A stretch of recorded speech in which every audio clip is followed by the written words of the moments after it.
મારે હું કંઈ કરતો જ નથી, કરવાનું તો મારા પરમાત્માને છે. પરમાત્મા કરે, હું બસ એ જે મારા પરમાત્મા કરે છે એને હું જોઈ રહ્યો. હું કરતા નથી, હું કંઈ કરતો નથી.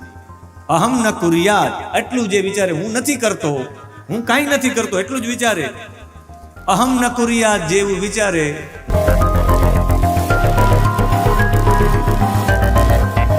બદ્ધ પુરુષ એને કહેવાય, બંધાયેલો પુરુષ એ કહેવાય કે ભાર તમને ક્યારે લાગે.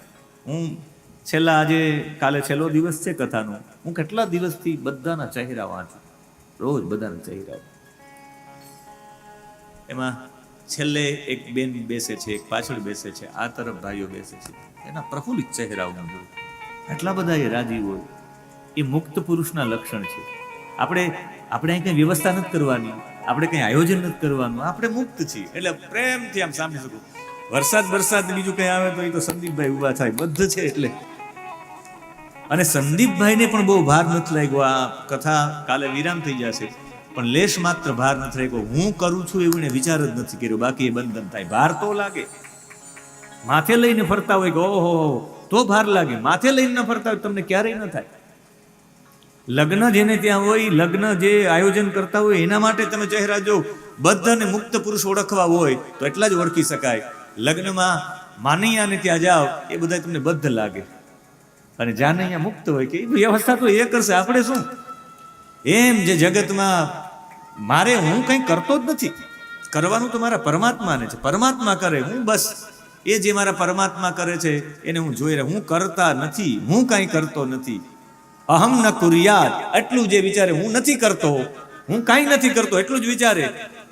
અહમ ન કુર્યાત જેવું વિચારે, હું નથી કરતો એટલે મારો પરમાત્મા કરે છે, એવો જે વિચાર રાખે એ ભક્ત છે, એ મુક્ત ભક્ત છે.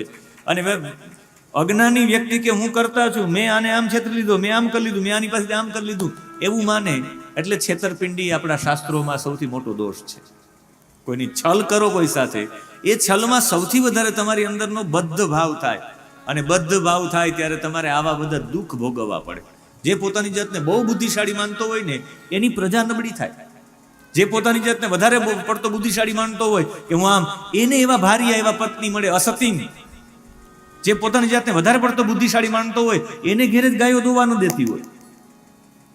બાકી તો કે આ ભગવાનનું છે ને બધું આમ કરે.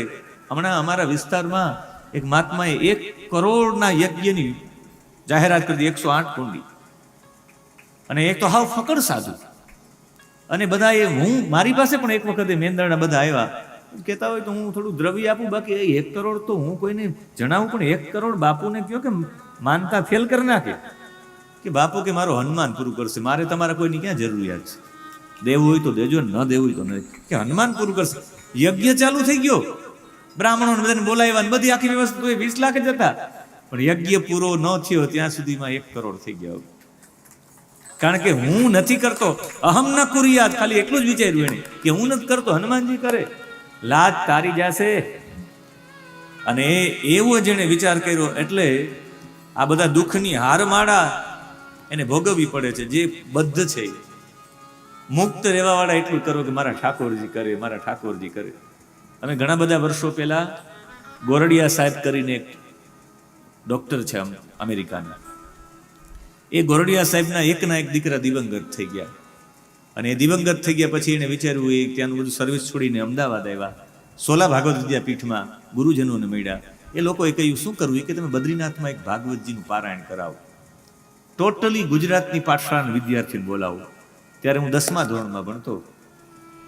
આશીષભાઈ એમની પાઠશાળાથી, હું મારી પાઠશાળા બેટ દ્વારિકા પાઠશાળામાંથી અમે 350 જેટલા વિદ્યાર્થીઓને લઈ ગયા. પહેલી વખત અમે હરિદ્વાર ગયા હતા, ત્યારે પહેલી વખત હરિદ્વારમાં ગયા, એટલા 350 વિદ્યાર્થી, ભણનારા વિદ્યાર્થી તો શું હોય. બારી પાસે મારી સીટ માટે દોડીને બધા ટ્રેનમાં ચડી ગયા. ટ્રેનમાં ચડી ગયા, કોની ક્યાં ટિકિટ કંઈ ખબર જ નહીં, કે અમારા ગુરુજી પાસે ટિકિટ છે, ને બધા બેસી ગયા. વિદ્યાર્થી ટ્રેન ઉપર નીચે ઉતરે તો પણ જ્યાં પાણીપુરી હોય, કંઈ નાસ્તો હોય, ત્યાં દોડીને પહોંચી જાય. ગોરડિયા સાહેબે માણસો રાખ્યા હતા કે પૈસા બધાને આપી દેવાના. જ્યાં કોઈ દોડીને જાય તો કોઈની રેકડી તોડ નાખે, પછાડ દે. ગોરડિયા સાહેબ બધાને પૈસા ચૂકવી દે. અને ગોરડિયા સાહેબને કોઈ પૂછે કે સાહેબ આ કંઈ થયું, કે બધું ઠાકોરજી કરનારા છે, બધું ઠાકોરજી કરે, બધા ઠાકોરજી કરે. પછી અમે બદ્રીનાથ ગયા. બદ્રીનાથ ગયા ને પહેલી વખત અમે રસ્તામાં આમ ગયા તો ખાણો ને આમ તેમ.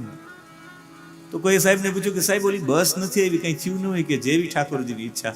એ કીધું આપણે જતા રહેશું તો એ તો કે છે ઠાકોરજીની ઈચ્છા. અમે તો વિદ્યાર્થી એવા હતા, એમાં એક શિલા પડી અને બહુ મોટો પર્વત પડ્યો. અમે હનુમાન ચટ્ટી પાસે રોકાઈ ગયા. 2 દિવસ સુધી હનુમાન ચટ્ટી થી આગળ અમને જમવાનું ન મળ્યું, કાંઈ ન મળ્યું. બિસ્કિટ એને પહેલેથી દીધું, આખી બસમાં બિસ્કિટો ભરી દીધા. પણ બિસ્કિટ પણ 2 દિવસથી પછી થાકી જવાય ને. આપણે કે જે ઓરડે સાહેબ જમવાની વ્યવસ્થા નથી, કે જેવી ઠાકોરજીની ઈચ્છા. એને લેશ માત્ર પણ ભાર નહીં, સેજ પણ એને ચિંતા ન કરી. એટલા બધા અમને સંકટો આવ્યા, પણ એના ચહેરા ઉપર લેશ માત્ર પણ ફિકર નહોતી. કારણ કે વિચારતા અહમ ન કરતા રહા, હું એનો કરતા જ નથી.